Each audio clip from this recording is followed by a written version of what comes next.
Second day of college Astra event. So, ఈసారి లహరి అయితే రాలేదు. ఓన్లీ త్రిష మాత్రమే వచ్చింది. కమిటీగా నాకు, దివ్యకి ఏ వర్క్ కూడా ఇంకా లేదు. అయిపోయింది ఫస్ట్ డేతోనే.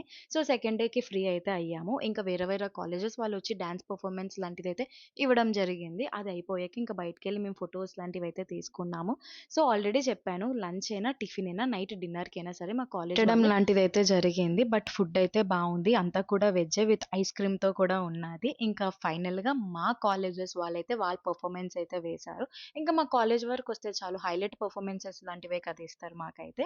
సో, ఎలాంటి బోర్ అవ్వకుండాన ఇంకా అంతా డాన్సులు లాంటివంతా అయిపోయాక లాస్ట్ అస్త్ర ఇంకా ఎండింగ్ టైమ్‌లో స్పీచ్ అనేదైతే ఇస్తారు కదా! ఆఫ్‌కోర్స్ ప్రిన్సిపల్స్, హెచ్ఓడీస్, మ్యామ్స్ అందరూ కూడా సేమ్ అలానే ఒక్కొక్క స్పీచ్ వాళ్ళైతే ఇచ్చారు. ఒక్కొక్కళ్ళు మా బ్యాచ్ వాళ్ళే స్టాల్స్ లాంటివైతే పెట్టడం జరిగింది. అది బిఫోర్ వీడియోలో అయితే నేను చూపించలేదు. బట్ ఒక్కొక్కళ్ళైతే ఒక్కొక్క టాలెంట్ అయితే చూపించుకున్నారు స్టాల్స్ విషయంలో కూడా. ఇంకంతే. Bye bye.